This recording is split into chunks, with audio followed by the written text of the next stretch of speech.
గారు మనతో ఉన్నారు. వారు దాదాపు 5 సంవత్సరాల పాటు వారి యొక్క బాధ్యతను నిర్వర్తించారు. ఈ నేపథ్యంలో ఎలాంటి అభివృద్ధి కార్యక్రమాలను చేశారు అనే విషయాన్ని, స్థానిక సంస్థల ఎన్నికల్లో సర్పంచుల గెలుపు కోసం ఎలాంటి కొత్త పదంతో ముందుకు సాగుతున్నారు అనే విషయాన్ని వారి మాటల్లోనే అడిగి తెలుసుకున్నాం. సార్ నమస్కారం. సార్ నమస్తే మేడం. నమస్కారం అందరికీ ప్రజలకు.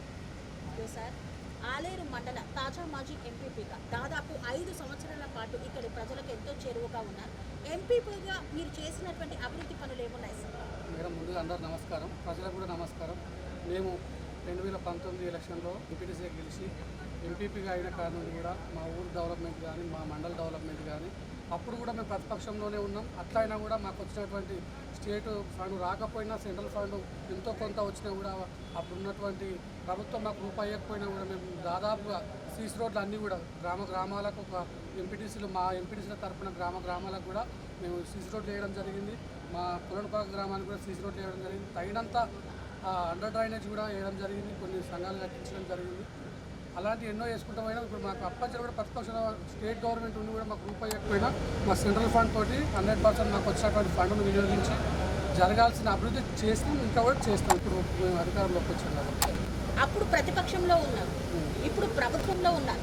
ప్రభుత్వంలోకి అధికారంలోకి కాంగ్రెస్ ప్రభుత్వం వచ్చేసింది. సో ఇప్పుడు ప్రజలకు ఏం చేయబోతున్నారు? 100% కూడా ఆలేరు మండలాన్ని ఐలన్న గారి సహకారంతో, మా ఎమ్మెల్యే గారు, ప్రభుత్వ విప్ గారి సహకారంతో అభివృద్ధి పదంలో ఆల్రెడీ మేము స్టేట్లోనే మొదటిగా ఆలేరు నియోజకవర్గం ఉంది. మా నియోజకవర్గంలో కూడా మొట్టమొదటిగా మా మండలమే ఉంది. ఇంకా కూడా ఫండ్స్ అన్న దగ్గర పోయి ఫండ్స్ తెచ్చుకుంటాం. దాదాపు మీకు చెప్పాల్సింది ఏంటంటే మా కొలనుపాకనైతే ఎన్నో ఏళ్ళ చరిత్ర కలిగిన మా కొలనుపాక కూడా 10 ఏళ్ళు పాలిస్తే తెలంగాణ పార్టీ ఏం కూడా డెవలప్మెంట్ అనేది చేయలేకపోయింది. అలాంటిది మేము వచ్చిన కాంచెలు మేము వచ్చి డిసెంబర్ 7 వరకు ఎల్లుండి వరకు మేము 2 సంవత్సరాలు గడుస్తుంది. ఆ 2 సంవత్సరాల లోపే దాదాపుగా ఇక్కడ మా కొలనుపాక పెద్దవాగు పైన 7.5 కోట్లతోటి బ్రిడ్జ్ స్టార్ట్ చేయడం జరిగింది. మా కొలనుపాక ఇప్పుడు మా శివాలయం, మాకు అక్కడ ఉన్నటువంటి శివుడు దగ్గర కూడా డెవలప్మెంట్ అనేది లేకుండా పోయింది. అక్కడ మా ఎంపీ గారు కానీ మా ఎమ్మెల్యే గారు కానీ 2 కోట్ల ఫండ్ పెట్టడం జరిగింది. ఇంకా కూడా గుడిని డెవలప్మెంట్ చేయాలి. మా జైన్ మందిరం ఉన్నది, ఇక్కడ మా శివాలయం ఉంది. పర్యాటక కేంద్రంగా కొలనుపాకను, యాదాద్రికి దగ్గర ఉంది పర్యాటక కేంద్రంగా కొలనుపాకను చక్కదిద్దాలి. ఆలేరు మండలాన్ని చక్కదిద్దాలి. ఆలేరు హెడ్ క్వార్టర్ ఆలేరు నియోజకవర్గానికి కానీ మా ఎమ్మెల్యే గారు 24 గంటలకు 20 గంటలు ప్రజల్లోనే ఉంటున్నారు. కొలనుపాక ఆలేరు మండలంలో ఉంది కాబట్టి మామూలుగా కొలనుపాక అనగానే 101 చెరువులు చుట్టూ ఉంటాయి. సో బ్రిడ్జ్ లేక అక్కడ ప్రజలు చాలా ఇబ్బందులు పడుతున్నారు. సో ఆ బ్రిడ్జ్ పరిస్థితి ఏంటి సార్? మాకు చుట్టూ కూడా మా కొలనుపాక రావాలి కాబట్టి అక్కడ బ్రిడ్జ్ కూడా మేము త్వరలో స్టార్ట్ చేయబోతున్నాం. అంటే ఎమ్మెల్యే గారి సహకారంతో ఇక్కడ బ్రిడ్జ్ కూడా స్టార్ట్ చేసినాం. ఆల్రెడీ ఇక్కడ మీరు వస్తుంటే కూడా మీరు ఆలేరు నుండి వస్తుంటే కూడా చూడవచ్చు. అందులో కూడా 7.5 కోట్ల శాంక్షన్ అయినాయి. ఇక్కడ కూడా మన పటేల్గూడెం పోయే రూట్లో కూడా 100%గా ఈ త్వరలో 40 లక్షల రూపాయలతోటి 100% రైతులు చాలా ఇబ్బంది పడుతున్నారు. మేము కూడా అక్కడికి, మా బాయిలు కూడా అక్కడికే ఉంది, మా రైతుల బాయిలు కూడా అక్కడికి ఉంది. 40 లక్షల రూపాయలతోటి త్వరలో ఏదైతే కోడ్ అయిపోగానే త్వరలో ప్రారంభిస్తాం. ఇప్పుడు నెక్స్ట్ ఆ బ్రిడ్జ్ నిర్మాణమే ఉంది అంటారు. సో ప్రస్తుతం ఇక్కడ రైతుల పరిస్థితి ఎలా ఉంది సార్? నీళ్లు లేక చాలా ఇబ్బంది పడుతున్నారు. 101 చెరువులు ఉన్నా నీళ్లు లేవంటున్నారు. నీళ్లు లేవనేది సరే ప్రతిపక్షాలు అంటుండొచ్చు, కానీ ఇప్పుడు మీరు చూస్తారు ఎండాకాలంలో కూడా చెరువును వాగులో నీళ్లు పారించిన వ్యక్తి నీళ్ళైలన్నగా ఇక్కడ పేరు అందించింది. ఆల్రెడీ ఇప్పుడు మీరు వస్తుంటే కూడా చూసారు. ఇప్పుడు 6 నెలల నుంచి వాగు పారుతూనే ఉంది. వర్షాలు పడకున్నా కూడా మాకు అక్కడ అప్పుడు ఉన్నటువంటి కేటీఆర్ అక్కడ రంధ్రం పెట్టి అక్కడ తీసుకుపోతుంటే కూడా స్థానిక అప్పుడు ఉన్నటువంటి ఎమ్మెల్యే కూడా పట్టించుకోలేదు. మా ఎమ్మెల్యే గారు వచ్చినాక నపాస్పల్లి నుంచి కానివ్వండి, మల్లన్న సాగర్ నుంచి కానివ్వండి 100% గన్నమాలను అక్కడ నింపుకొని గన్నమాల నుంచి వాగులు పారుస్తూనే ఉన్నాం. అది చూస్తూనే ఉన్నారు ప్రజలు. ఎండాకాలంలో కూడా మేము నీళ్లు మా ఐలన్న పేరే నీళ్ళ ఐలన్న ఇక్కడ పిలుస్తారు. సో ప్రస్తుతం స్థానిక సంస్థల ఎన్నికలు వచ్చేసినాయి. ప్రతి గ్రామంలో సర్పంచ్ అభ్యర్థులు నామినేషన్స్ వేశారు. సో కాంగ్రెస్ ప్రభుత్వం తరపు నుండి మీ అభ్యర్థుల తరపున మీరు ఇస్తున్నటువంటి హామీలు మన ఆలేరు మండల ప్రజలకు, మా ఆలేరు నియోజకవర్గ ప్రజలకు ఒకటే చెప్తా ఉన్నాం. 24 నెలల్లోనే ఎన్నో అభివృద్ధి పథకాలు చేస్తూ ఉన్నాం. మేము ఇస్తున్నటువంటి సన్నబియ్యం కానివ్వండి, మేము ఇస్తున్నటువంటి 200 యూనిట్ల కరెంటు కానివ్వండి, మేము ఇస్తున్నటువంటి రేషన్ కార్డులు కానివ్వండి, మేము చేసినటువంటి రైతు రుణమాఫీ కానివ్వండి, మేము ఇస్తున్నటువంటి ఆరోగ్యశ్రీ కానివ్వండి, మేము ఇస్తున్నటువంటి ఎన్నో పథకాలు, ఇందిరమ్మ ఇండ్లు కానివ్వండి. ఇప్పుడు మేము ఇందిరమ్మ ఇండ్ల గురించి ఒకటి చెప్తాను మేడం. ఇక్కడ కొలనుపాకలో 64 ఇండ్లు ఇచ్చారు. అప్పుడు ఉన్నటువంటి టీఆర్ఎస్ ప్రభుత్వం 64 ఇండ్లు 10 ఏళ్లలో ఇచ్చారు. 10 ఏళ్లలో ఇచ్చి కూడా ఇప్పుడు కూడా మనం పోయాం. 64 ఇండ్లు కూడా అక్కడ నీళ్లు రావడం కానీ, లీకేజ్ కావడం కానీ, ఇంకా అనేకమైన ఇబ్బందులతో కూడుకున్న డ్రైనేజ్ వ్యవస్థ కానీ ఇంకేదేమైనా కానీ అక్కడ ఇబ్బందులతో కూడుకున్న వాళ్ళే ఉన్నారు. అక్కడ పేద ప్రజలనే వాళ్ళకి ఇచ్చినాం. కానీ ఇప్పుడు మేము వచ్చే 2 సంవత్సరంలో మా ఊరికే 115 ఇండ్లు, మా ఊరికి ఓన్లీ 115 ఇండ్లు 24 నెలల్లోనే 115 ఇండ్లు ఇవ్వడం జరిగింది. అంటే ఇంకా కూడా మాకు 3 సంవత్సరాలు నిర్మాణాలు ఏ దశకు వచ్చాయి సార్? దాదాపు అందరూ బీస్మెంట్ లేసి గోడలు కూడా లేసి స్లాబ్లు కూడా కొన్ని పడి కొన్ని కంప్లీట్ కూడా అయినాయి.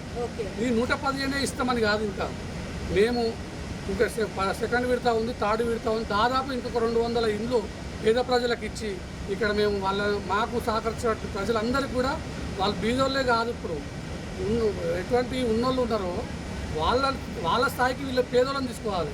టీఆర్ఎస్ ప్రభుత్వం ఏం చేసిందంటే ఉన్నోళ్ళకే అది చేసింది. ఇప్పుడు బీద రైతులు ఉన్నారు, వాళ్ళు ఒక్కొక్కరికి ఎకరం అర్ధెకరం కూడా లేని వాళ్ళు ఉన్నారు మా దగ్గర. వాళ్ళకు మేము ఏ రకంగా వేయాలి, వాళ్ళ ఇంటికి కరెంట్ ఎట్లు ఇవ్వాలి, వాళ్ళ ఇంటికి సన్న బియ్యం ఎట్లు ఇవ్వాలి, వాళ్ళ ఇంటికి రేషన్ కార్డు ఎట్లు ఇవ్వాలి అనేది మా పాలన, మా ప్రజాపాలన. కానీ అప్పుడున్నటువంటి ప్రభుత్వం ఏం చేసిందంటే ఉన్నోడే ఇంకేది కాలే, ఏం లేని కేసీఆర్ కేటీఆర్ ఇవాళ కొన్ని 100 కోట్లు సంపాదించుకొని అది చేశారు. మేము అలా కాదు, పేద ప్రజలను ఎటువంటి ఉన్నత స్థాయికి తీసుకురావాలనే ఒక ఉద్దేశంతో మా ప్రజాపాలన మా ఎమ్మెల్యే గారు గురించి ఒకటి చెప్తా మేడం. మీరు ఏ నైట్ అయినా ఫోన్ చేయండి, 24 గంటల్లో ఒక 2 గంటలు కూడా పడుకోడు. మళ్ళీ మా కాంగ్రెస్ కార్యకర్తలు కూడా పడుకోలేరు. ఆడ ఏం ఇబ్బంది జరుగుతుంది, మీ ఊర్లో ఏమి ఇబ్బంది జరుగుతుంది నాకు ఎందుకు తెలియజేస్తలేరు. మొన్న చిన్న ఉదాహరణ ఏంటంటే ఒక దగ్గర లీకేజ్ అయింది మా పొలంపాకలో. అంటే నేను ఇక్కడ లేను, నేను హైదరాబాద్లో ఉన్నా. ఫోన్ చేసి ఏమైంది తమ్మి నువ్వు ఏడున్నావు, అక్కడ లీకేజ్ అవుతుంటే నువ్వు ఊరు పట్టుకొని తిరుగుతున్నాను, మా మీద సీరియస్ అవుతుంది. అలాంటి ఎమ్మెల్యే మాకు వచ్చి మాకు అదృష్టం, మా చాలా అదృష్టం.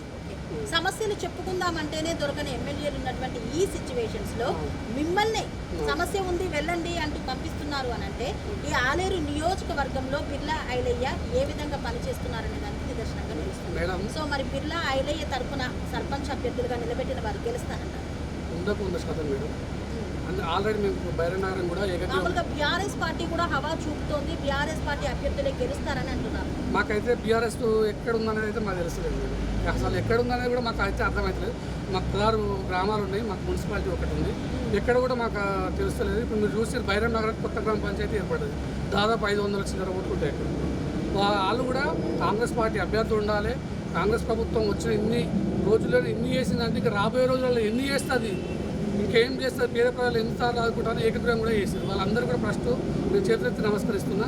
ఇంకొకటి మేడం, మేము ఏ విధంగా ఓట్లాడడానికి కూడా మాకు అధికారం ఉందంటే మేము ప్రతి ఊరికి వెళ్ళండి, 24 నెలల్లో ఎన్ఆర్జీఎస్ కానివ్వండి, మా యొక్క స్టేట్ ఫండ్ కానివ్వండి, ఎమ్మెల్యే గారు సొంత నిధులు కానివ్వండి, మీరు ప్రతిపక్షాలను కూడా అడగండి, సొంత నిధులతోటి దాదాపు నియోజకవర్గంలో 130-150 చెరువులు నింపిన వ్యక్తి అంటే బీలైలయ్య గారు, నీలైలయ్య గారు. మీరు ఇంకోటి ఏంటంటే 2018 డిసెంబర్లో ఎలక్షన్ జరిగింది, నవంబర్ 3 ఎలక్షన్ జరిగింది. మీరు వస్తున్నప్పుడు ఆడ శిలాఫలకం ఒకటి ఉంటుంది చూడండి.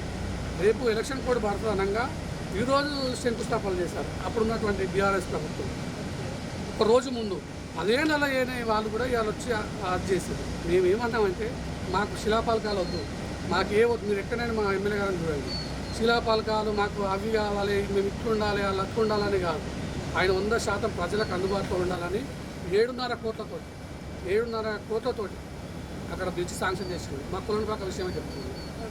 అప్పుడున్నటువంటి మా ఎంపీ కోమటిరెడ్డి, ఆర్ఎంపీ మినిస్టర్ గారు, మాకు ఎంపీ కోమటిరెడ్డి వెంకటరెడ్డి గారు మా బీలయ్య సహకారంతో ప్రతిపక్షంలో ఉన్నా కూడా మా జంగాలన్నలు, బుడిగ జంగాలన్నలు బాగొచ్చిందంటే ఆ ఊరికి మా ఊరికి సంబంధాలు తెగిపోయింది. అలాంటి వ్యవస్థలో ఉంటే మేము దగ్గర పోయి అన్న సూత్రం మాకు ఇట్లా కావాలి, మళ్ళీ సార్ అని కూడా మా ఎమ్మెల్యే గారు పిలవద్దు, నన్ను అన్నాన్ని పిలిస్తే నా దగ్గర రావాలంటాడు. అట్లాంటి వ్యక్తి మా అన్న. మేము అక్కడ పోయి అన్నం తీసుకొని పోయి మాకు ఇట్లా మా అన్నలు చాలా ఇబ్బందులు అవుతున్నారు, 100% అక్కడ మాకు ఇది కావాలంటే 10 రోజుల శిలాపలకం కూడా వేయనియాలి. బీఆర్ఎస్ వాళ్ళు కోమటిరెడ్డి గారు ఫండ్ ఇస్తే శిలాపలకం కూడా వేయనియాలి. ఇప్పుడు మీరు చూడండి, శిలాపలకం కూడా ఉండదు అక్కడ. 10 లక్షలతోటి మేము అక్కడ బ్రిడ్జ్ కూడా ఏర్పాటు చేయడం జరిగింది. 100% మేము ఏమంటున్నాం మేడం, ప్రతిపక్షాలకు కూడా చెప్తున్నాం, మీరు అభివృద్ధి కావాలంటే మన అధికారంలో ఉన్నటువంటి కాంగ్రెస్ పార్టీ కోటేయండి. భారీ మెజార్టీతో గెలిస్తే మనకు వాళ్ళకు ధైర్యం, మనము ధైర్యం, అక్కడ ఉన్న సర్పంచ్ కూడా ఒక ధైర్యంగా ఉంటుంది.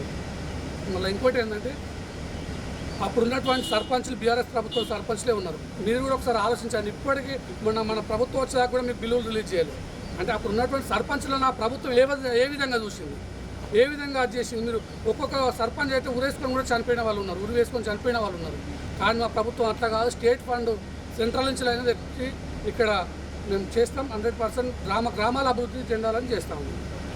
ఆలేరు మండల వ్యాప్తంగా ఉన్నటువంటి 16 గ్రామ పంచాయతీలలో నిలబడ్డటువంటి సర్పంచ్ అభ్యర్థుల కోసం మీరు చెప్తున్నదండి మా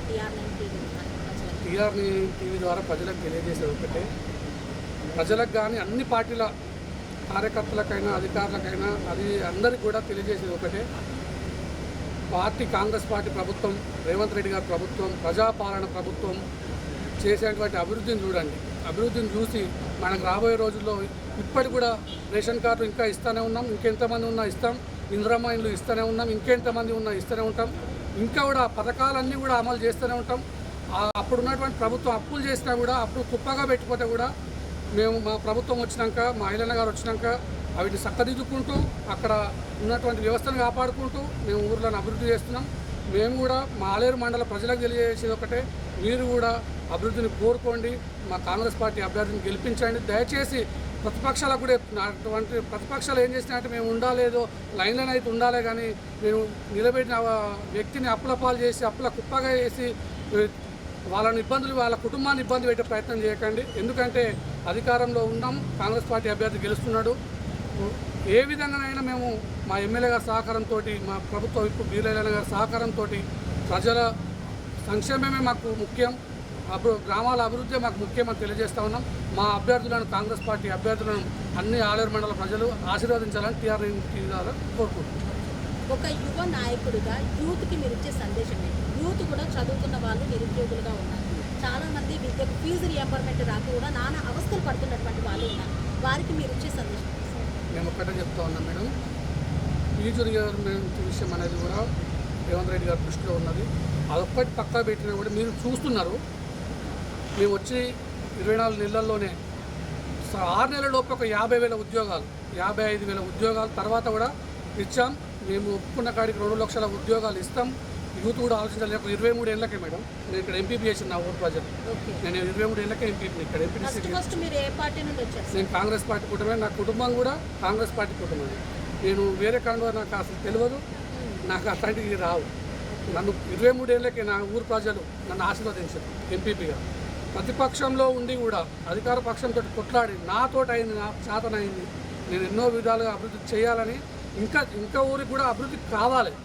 ఇంకా అభివృద్ధి కావాలంటే ఇప్పుడు ఉన్నటువంటి అధికార పార్టీ కాంగ్రెస్ పార్టీ, మా ఎమ్మెల్యే గారు అతను సొంత డబ్బులు పెట్టుకొని కూడా అభివృద్ధి చేస్తూ ఉన్నాడు. యూత్ కూడా నేను ఒకటే చెప్తున్నాను మేడం, నన్ను గెలిపించింది కూడా యూత్ ఉన్న ప్రజలు. కొరణపాకలో కూడా యూతే ఎక్కువ ఉంటారు.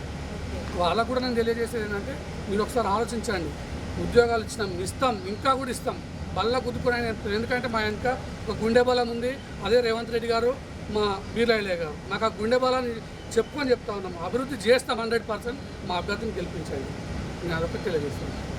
ఆలేరు మండల తాజా మాజీ ఎంపీపీ అయినటువంటి గంధమల్ల అశోక్ గారు ఈనాటి మన ముఖాముఖి కార్యక్రమంలో వారు ఎంపీపీగా చేసినటువంటి అభివృద్ధి పనులు, ప్రస్తుతం ప్రజా పాలనలో ప్రజలకు అందుతున్నటువంటి అభివృద్ధిని చూసి మా యొక్క సర్పంచ్ అభ్యర్థులను గెలిపించాలని కోరుతున్నారు. అదేవిధంగా ఆలేరు నియోజకవర్గాన్ని కని విని ఎరగని రీతిలో బిర్లా ఐలయ్య అభివృద్ధి పదంలో నడుపుతున్నారని, గత బీఆర్ఎస్ ప్రభుత్వ హయాంలో జరిగినటువంటి లోటును బిర్లా ఐలయ్య పూడ్చుతున్నారని తెలుపుతున్నారు. మరి కాంగ్రెస్ ప్రభుత్వం తరఫున 16 గ్రామ పంచాయతీల్లో నిలబడ్డటువంటి సర్పంచ్ అభ్యర్థులను ప్రజలు ఏ విధంగా ఆశీర్వదిస్తారో వేచి చూడాలి. శ్రీ అవధూతాశ్రమము బోధానంద సత్యారామూర్తి ఆర్యుల గోసేవాశ్రమము మరియు వృద్ధాశ్రమము పడాల. ఆశ్రమములో గోసేవ, గోవుల దానము స్వీకరించుట, మీ నవగ్రహ దోషములు పోవుటకు గోపూజ చేయబడును. మూలికా వైద్యము, గోపంచగవ్య వైద్యము చేయబడును. యంత్రములు, తావీదులు ఇవ్వబడును. శాంతి హోమములు చేయబడును. మీ ఆత్మీయుల పుట్టినరోజు, పెళ్లి రోజు మరియు వర్ధంతి వంటి ముఖ్యమైన దినములలో గోసేవ లేదా అన్నదానం చేయదలిచిన వారు సంప్రదించండి. మా వృద్ధాశ్రమంలో ఖాళీలు కలవు. చేరదలిచిన వారు సంప్రదించండి. శ్రీ శ్రీ శ్రీ స్వామి బోధానందగిరి శ్రీ అవధూతాశ్రమము, అయ్యప్ప స్వామి గుడి దగ్గర, పడాల, తాడేపల్లిగూడెం 2. Cell numbers 7981356374, 96180341138.